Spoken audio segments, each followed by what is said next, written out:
The Ink and Paint Club podcast is intended for mature audiences. I know we're usually talking about kids' cartoons and stuff, but there's going to be naughty language. Anyway, listener discretion is advised.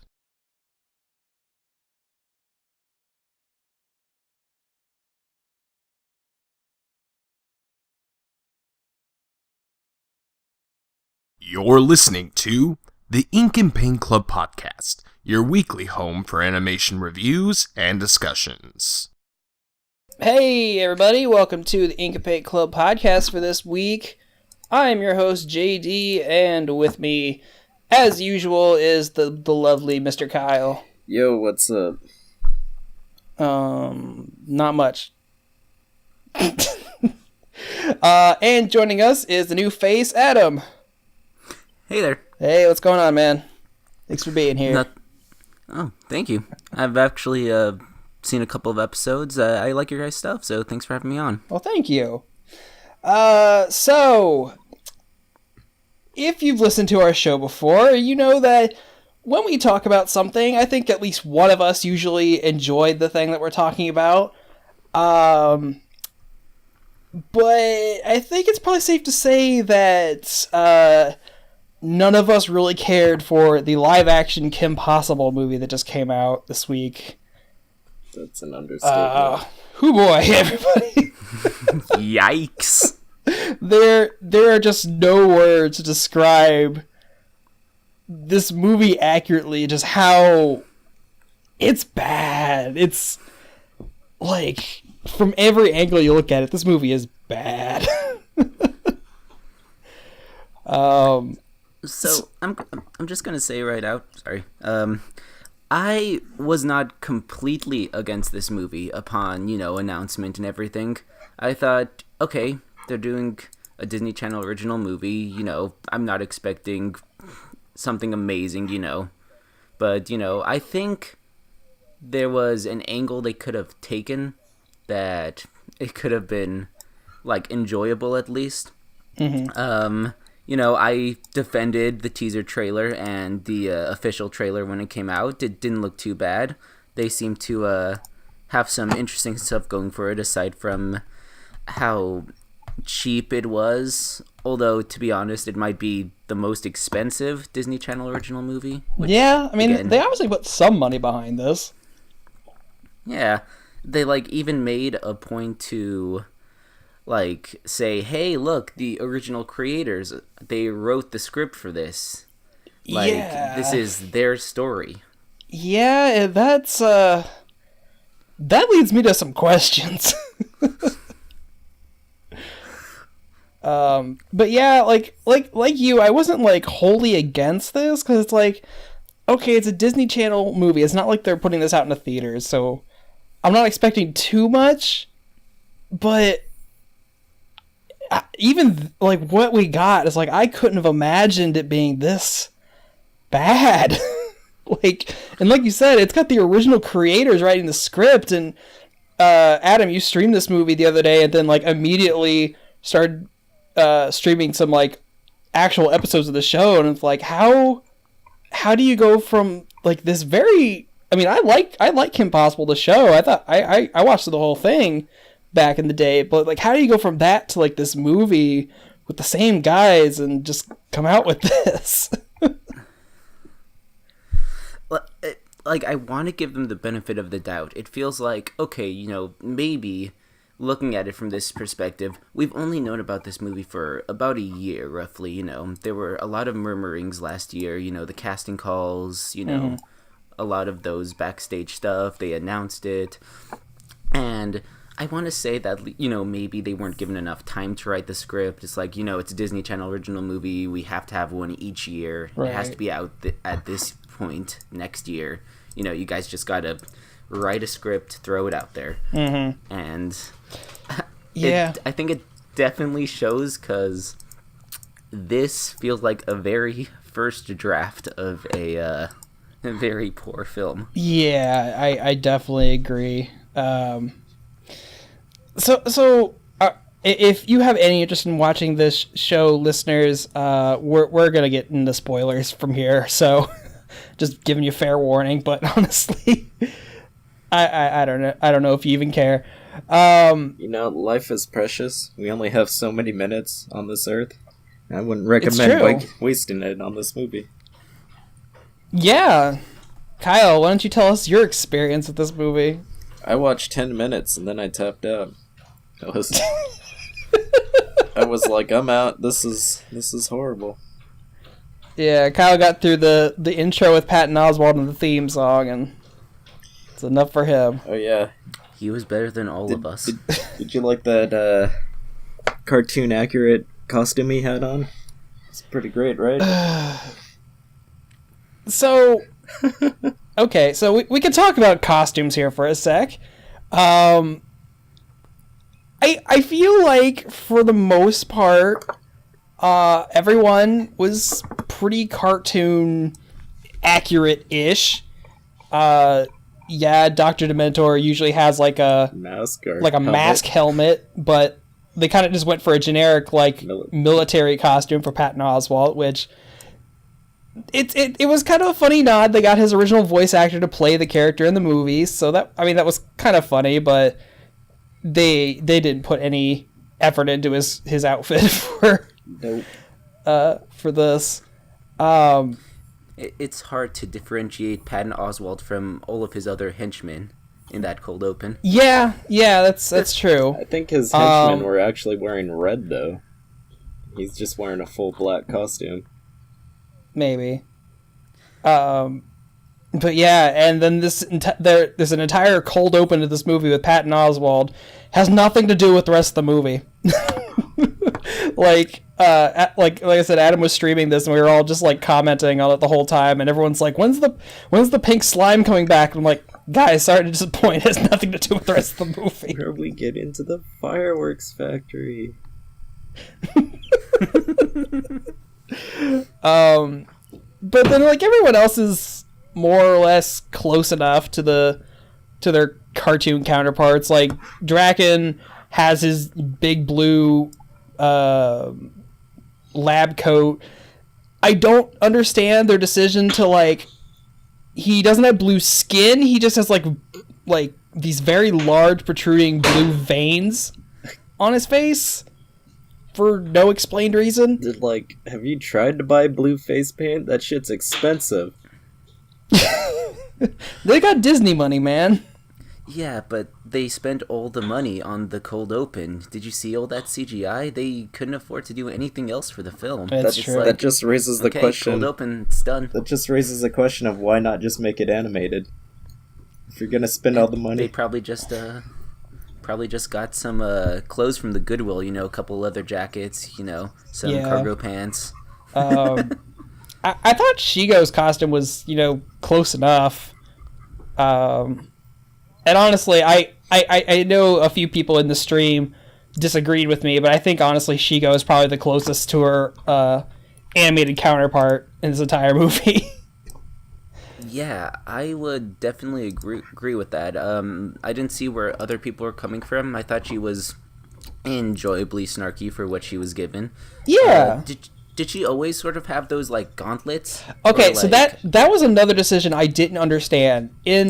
In the show, Shigo has legit superpowers that she and her family got from a meteor or something. It was really stupid when they finally explained it.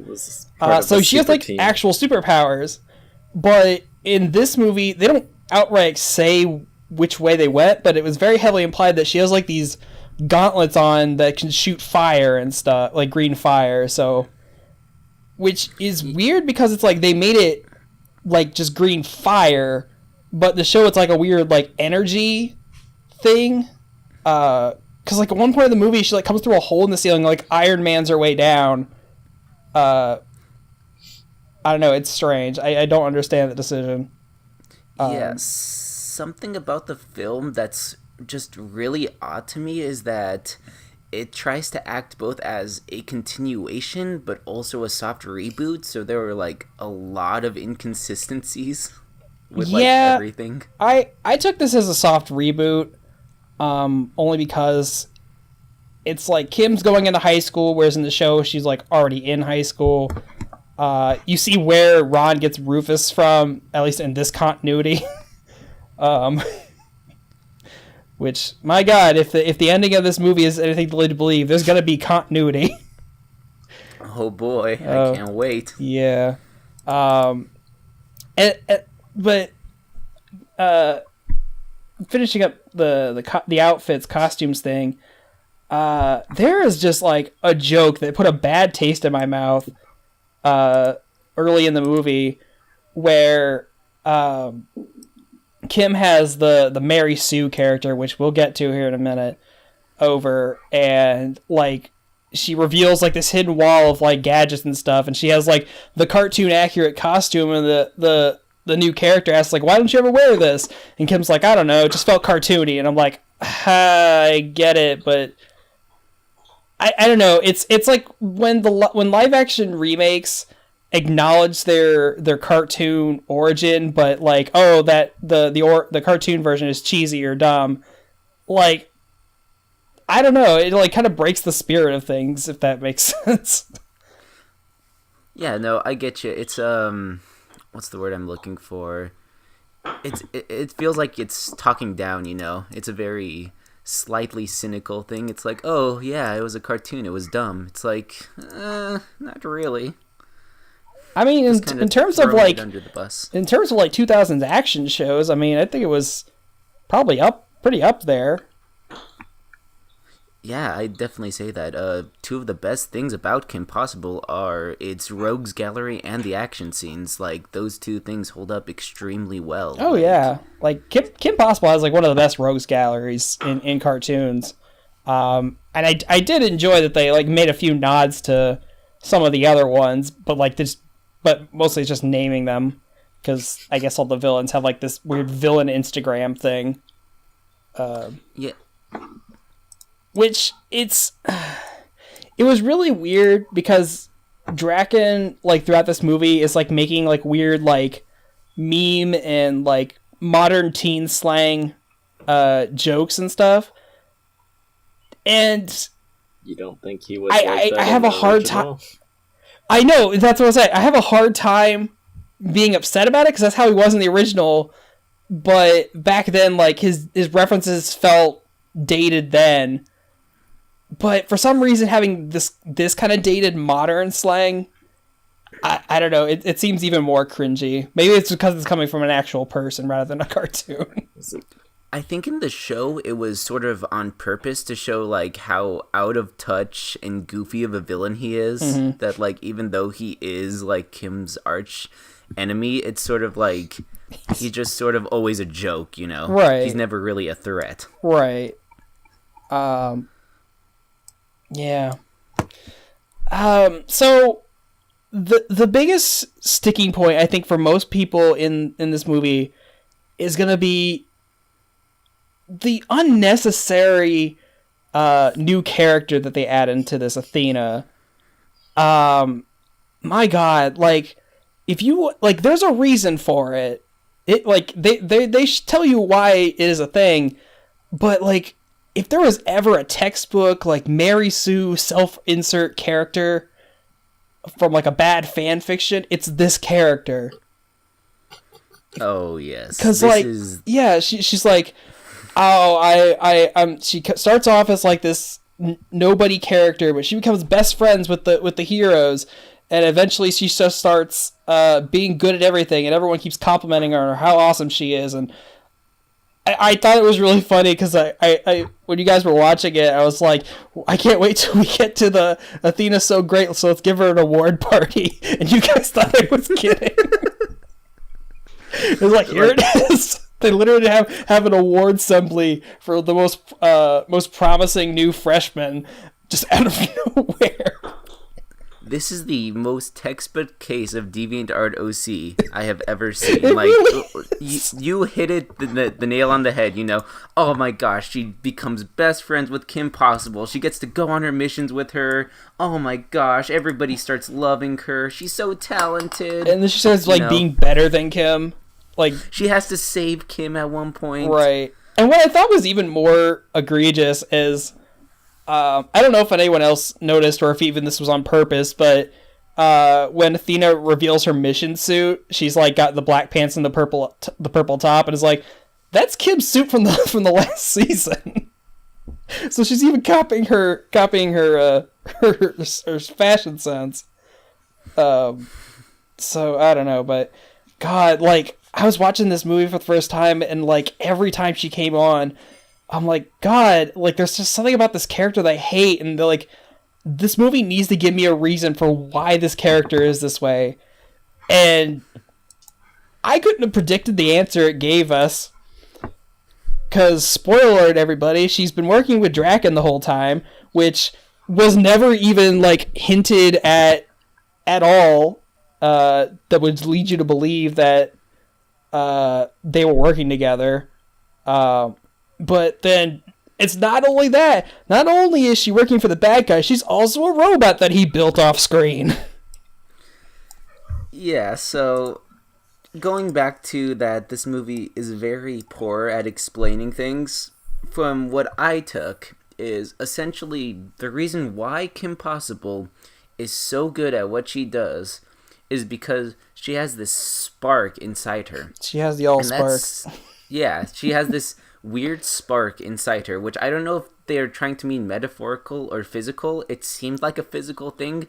This spark basically gives her the power to basically be this super cool secret agent spy and to be able to do things very well. Mm-hmm. And Draken's plan is to create a robot to infiltrate Kim's high school, where she slowly steals and drains Kim of her spark while learning from it.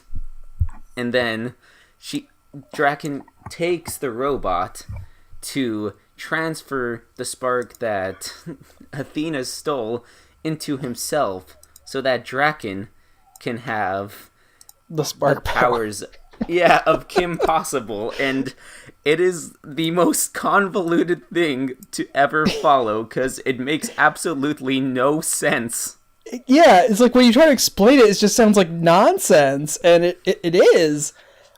And my biggest gripe with it is like, there's no line or anything to indicate that Draken has built something that is going to beat Kim Possible. Like, he has this mind switcher thing, and I guess that could be kind of the hint, but it literally goes from him being in prison to Shigo breaking him out to saying, I'm going to get Kim Possible, and then you meet Athena a couple scenes later. There's nothing in between there of Draken saying, I'm going to build something, or I'm going to do something to actually get Kim Possible. There's like no indication that these two things are related.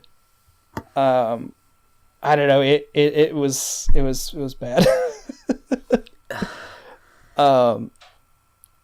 It's just it doesn't feel like the script had enough time to like go through rewrites, and like this feels like a scrapped idea. You know, this is like a first draft, and you're like, okay, you know what? The robot doesn't make any sense. Kim having this weird spark doesn't make sense. Let's throw that out. You know, I think there's definitely a direction you could have gone with it. If you had made it like the first 10 minutes, like the cold open, it wasn't amazing, but it was still something enjoyably funny. It was a bit campy, you know. I don't think the actors do a bad job. No, I think, I mean, well, I think it's more like the delivery, the director, where they like put the direction for it, because I feel like the movie tries to get way too serious and heavy-handed at the end. Like, it's saying, oh, you need to care about all this stuff now. This is serious. I mean, Kim has like a legit existential crisis somewhere in this movie. Yeah, and I just when those scenes happen, when these like big reveals are supposed to be happening, and Kim's like feeling really bad, and it's doing all these like flashbacks and stuff, I don't feel anything. I'm almost laughing at how poorly this was edited and conceived. Mm-hmm. And like, that's not to say the actors are bad. They're probably trying their best. No, that's the thing. Is like, I don't think any one actor is particularly bad. I mean, kid actors are kid actors, so I mean that's whatever. But like the actors playing Draken and Shigo, I think they're hamming it up in the right way. I just think that the dialogue and direction they're given was probably not the best, but I think they did the best they could with what they were given and tried to capture the spirit of their original characters I think fairly well. I thought Ron was awful. It was more of a I doing an impression of a cartoon character than that being a okay. normal So person. I did have a problem with Ron for a couple of reasons. Is one, I do think he was trying to do a really bad Will Friedle impression, where I think he was the only person trying to like mimic the original voice actor, and it just seemed weird. And I don't know if that's just how that kid talks, or That's a voice. There's no way a kid Yeah. could talk like that. But Yeah, my biggest problem with the Ron character in this movie is that in the show, Ron's constant is that he's like he's afraid of everything that they do. I feel like Kim is afraid of more things than Ron is in this movie. Like there's a part where they get locked in a tank with electric eels, and like Kim apparently that's her secret fear that she's never mentioned before. But Ron's like, no, eels are cool, and he's like getting down to like touch them and stuff. It's like, no, if this is Ron from the show, he'd be flipping his shit through this entire thing. I think that's weird enough for him to be. Yeah, it's just like he was just like so like excited and energetic for everything, and it's just like this doesn't feel like Ron. This feels like some weird version of Ron. so to me, like, the problems with these characters go a bit more because a lot of these characters just don't feel like themselves, and I feel like that may have to do with the fact that they are also kind of pushed aside in favor of like a lot of focus on Athena. Like, it feels like you don't get enough time to even like know Kim and Ron. Yeah, you know, like, Kim Wade kind of gets shoved seems aside like- a lot. And, like, remember Wade? Like, he's in this movie as a Deus Ex Machina, basically, whenever they need his, like, tech skills. Like, he it was rarely like shows up. Yeah, there's like, hey, Wade was a character in the show. They'll have him pop in periodically. It's speaking of, that was another like weird change. Like in the show, like Kim had a handheld communicator to talk to Wade, but in this she has like this little necklace thing that like pops out like a holographic display whenever she wants to talk to him. And like I kind of get that for like the sake of like visual storytelling, but it seemed like a very strange choice to go with. Yeah, and it's definitely weird because, like, this is, like, the one time that they could have used, like, smartphones and technology to like, Right. advantage, you know? We've got all this stuff that, like, even surpasses, like, a communicator now that was, like, in the show. We've got, like, very advanced iPhones, Android stuff, like, it could Yeah. have easily been, like, a very cool smart device. Yeah, used. but yeah, I'm not sure why they decided to go down that route. Yeah, there was so I feel like there was a lot of potential in this. Like, Really? I don't know. I think if you got rid of the new character and literally just made it about like Draken as a new take over the world scheme, I think you could make it work.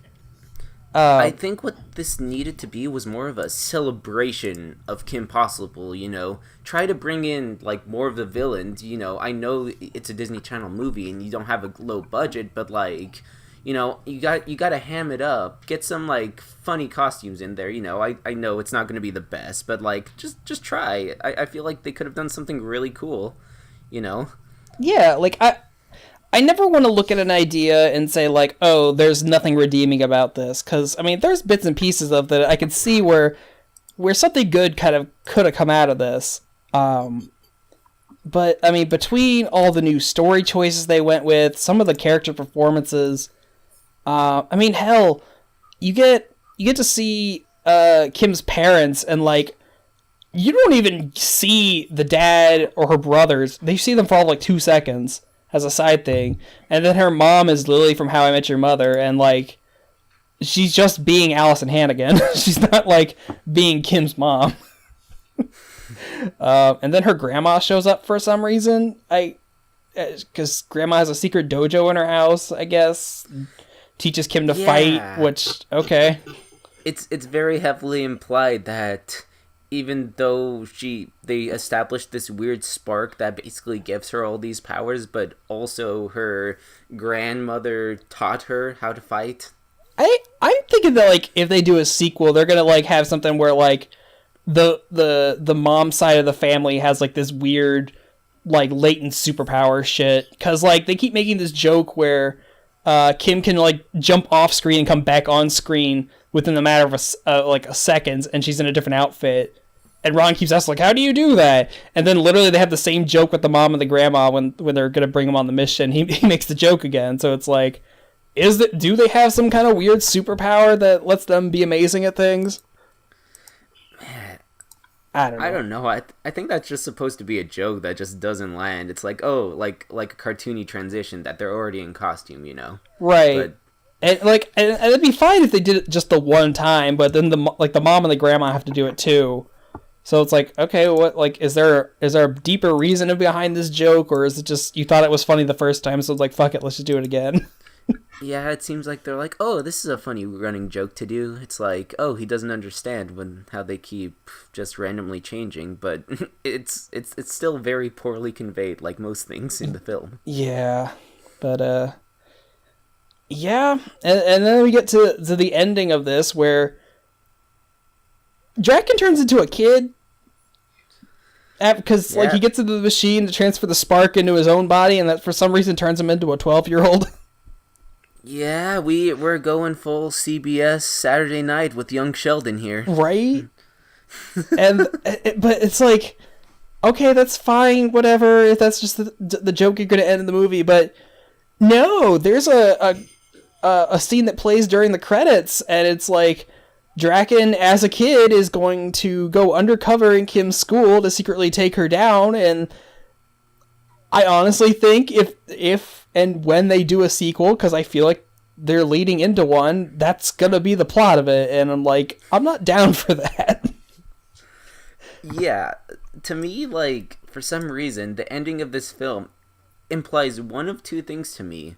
One, they're either going to do a sequel to this, which I do not want to see, or two, they are maybe going to do like maybe a short like live action TV series, which I would also not like to see. I'm leaning more towards the making a sequel movie, but knowing Disney, I could see them making like, oh hey, we're bringing Kim Possible back for a new TV show, but it's all live action, and I'm like, that kind of takes all the fun out of it. Because I mean, like that's half of why Kim Possible works, is because it is a cartoon. They can get away with a lot of like goofy, stupid shit that like just seems dumb in live action because it just looks weird. Like, yes, it would be weird if for Draken just had blue skin in live action, but like him having veins seems odd. Yeah, and now there's literally nothing distinguishable about Draken because he's just a regular child now. Yeah, they put makeup all over him, so it's like he doesn't even have that, so he's just a regular kid, and like, that's Dr. Draken, just roll with it. Like, yeah, that's why I thought, oh, this would be a way to keep the budget extremely low if they did a TV series, because they don't have to like hire the actual like adult actors and like constantly be doing all this other stuff. They can just put them in normal clothes. Yeah. Not have to worry about this. Yeah. So I don't know what Disney has in store for the future for this, but I went on Twitter after this aired and just like wanted to see what other people were reacting to this.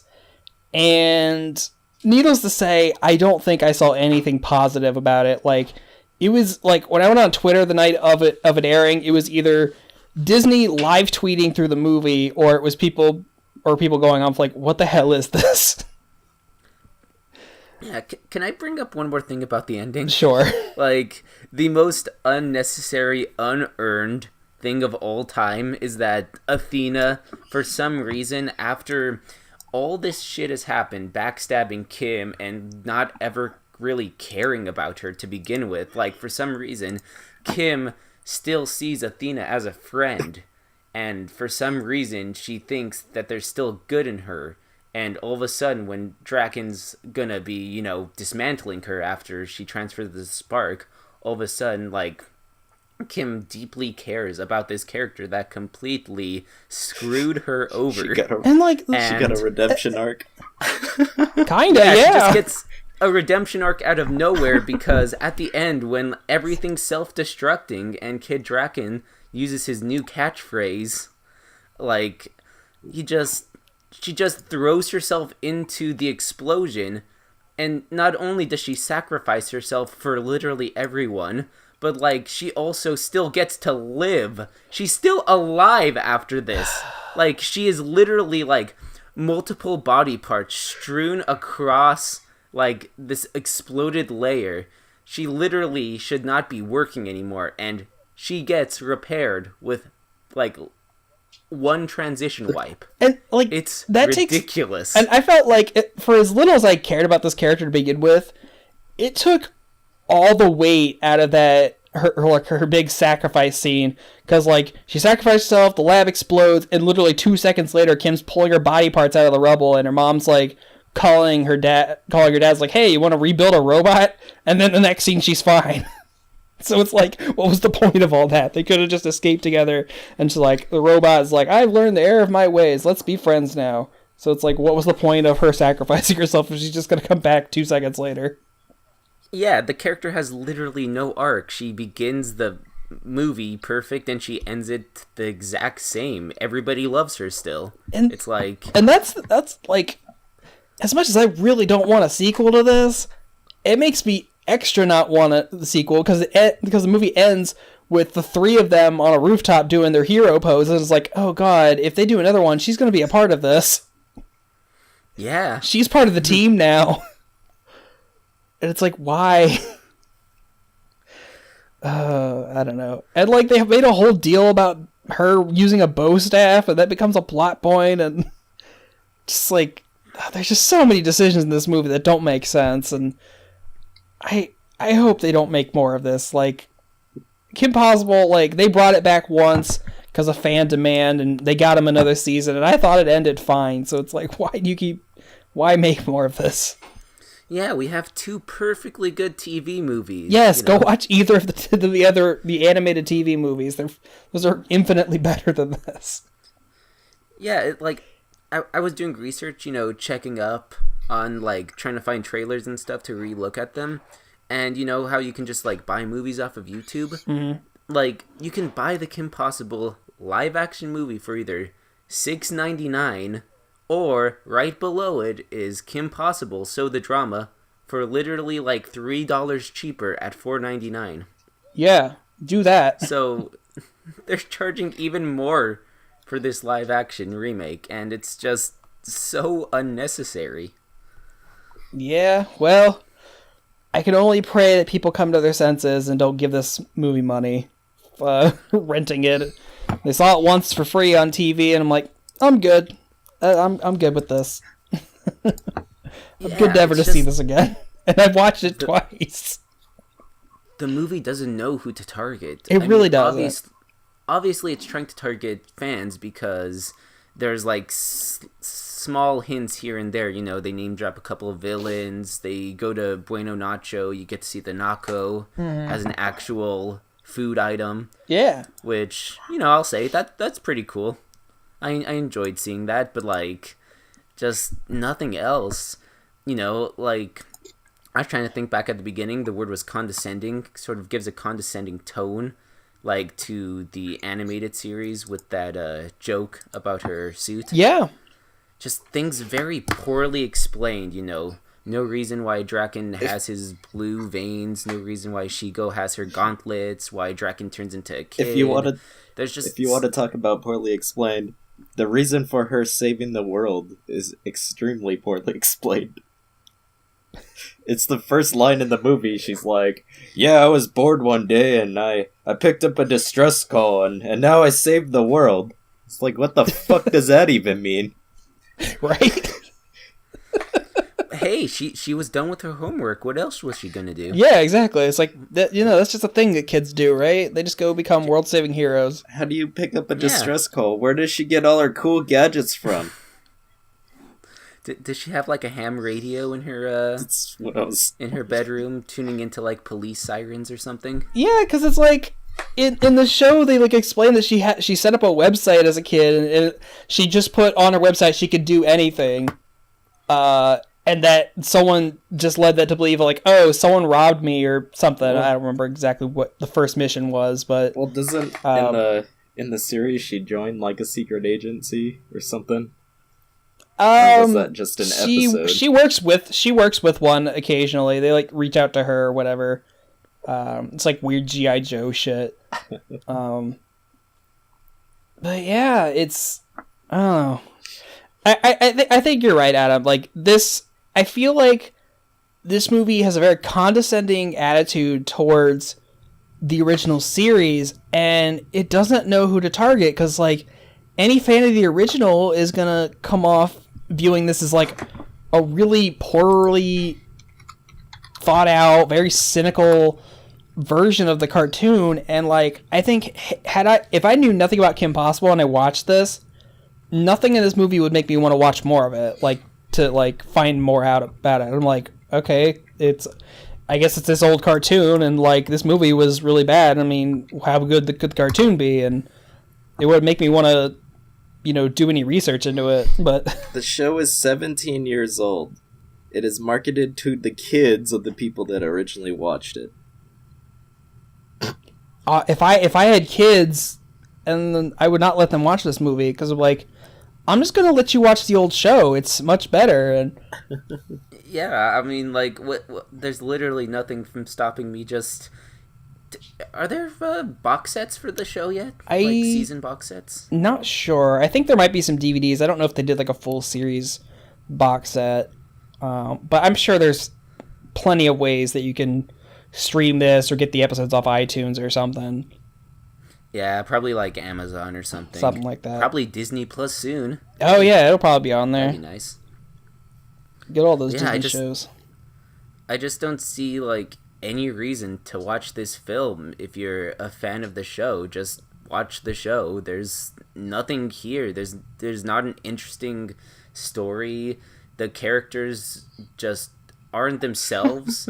I mean, one of the problems I sort of had with Kim in this movie is like, even though I think her name's Sadie Stanley, I think she does a good job with what she's given, but I don't think that's Kim Possible. I feel like the Kim Possible in the show is like a lot more cynical and smartassy. Because you were when you were showing like regular episodes of the show right after this movie, Kim can be kind of a bitch sometimes.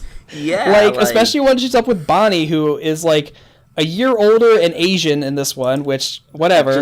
I thought that was funny as fuck because the Asian friend got mad they made a martial arts club and she huffed away at the end. Right. Well, she was, instead of being the leader of the cheerleading squad, she was the leader of the soccer team. Oh, that was another thing that made me upset. Like, because cheerleading's girly. We don't want girls to be cheerleading. They show it in the they fucking gotta play sports, theme song. They gotta be tough. I know, but it's like she's like, oh, I'm gonna try it for cheerleading. I'm just like, no, this is a soccer school, and I'm like, okay. But like the fact that she was a cheerleader, like, kind of explained like why she's so acrobatic some of the times. It's like because you got to be in shape and be able to like do weird flips and shit for cheerleading. So it's like that kind of explained why she's like that. She's a cheerleader in the fucking fake theme song. Exactly. Like she is, and it's basically implied that like all that stuff she learned from her nana or this weird spark thing, and like that joke felt like a very Disney thing, because like recent live action Disney movies, they like making fun of like the quote unquote problems that arose in the originals. Mm-hmm. So they try to be like, oh look, we're pointing it out. Isn't that wacky and funny? It's like, no, there was like a very clear defined reason why she did cheerleading. Right. Like it wasn't because she was cheerleading because she was a girl. It's like it helped her with like her acrobatics and like it's why she's athletic and stuff. Yeah, which like I guess you could say soccer is too, but I feel like for the kind of stuff that she does, having her be a cheerleader makes more sense. And like I just want to say the whole scene where she's like trying to prove to Bonnie and getting to the soccer team, and then Bonnie's like, okay, you can be the equipment manager. Like, why does she take that? She's just like, okay, I guess I'll be the equipment manager. She doesn't even say, like, screw this, I'm out of here. She just sort of takes it, goes along with it. Yeah, she wants to She's belong. like, okay, I guess I'll be the equipment manager. It's like, no, you don't have to do this. You can just drop it. I honestly think the reason they had her stick with it is because they want to make the joke later on where Athena, because it's like, well, freshmen can't be on the soccer team, or they can't be players, but then they make a joke later where Athena's like, oh, well, Bonnie said I was so good that she's just gonna make an exception for me, just to drive another nail in there. I mean, they could have still done that joke though, even without her still staying. I mean, I don't disagree with you, but I'm assuming that was their logic. I don't know, but yeah, guys, this movie isn't good. If you're a fan of Kim Possible, I wouldn't recommend this at all. And if you've never watched Kim Possible and are curious about like what is this all about, just go watch the show, please. That's all I can say is like, this is bad. Go watch the original show. It's much better. Is there anything else you guys want to say before we wrap this up today? What is the art director? Has he said anything about it? I've only seen Steven. I think don't quote me on this. I think I saw Steven post something about like he wasn't asked to be a part of the movie at all, like contribute at all. But I know he posted a picture the other day about him going to the premiere of it. So I don't think he indicated either way if it was good or bad. I mean, if he did, I'm gonna assume that Steven has enough dignity to like recognize that this probably isn't great, but he was probably like not wanting to ruffle any feathers at Disney by like going out of his way to criticize it. But who knows? I thought he had some big balls to criticize stuff on Twitter. Wasn't there? I think he has big balls to criticize that one convention that he hates. That's what I mean. That was part of his thing. I guess, but who knows? Yeah. Adam, is there anything you want to say before we go? I guess the only thing I have to say is that I had slight hope for this movie. I mean, I still kept it in check because, you know, Disney Channel original movie. Mm-hmm. You know, I thought it could be at least something that, if not the worst, could still be like just, you know, some sort of guilty pleasure. Just turn it on every now and then. How hokey and cheesy it was that they tried to do this, but sort of failed at it. And what we got was just this weird...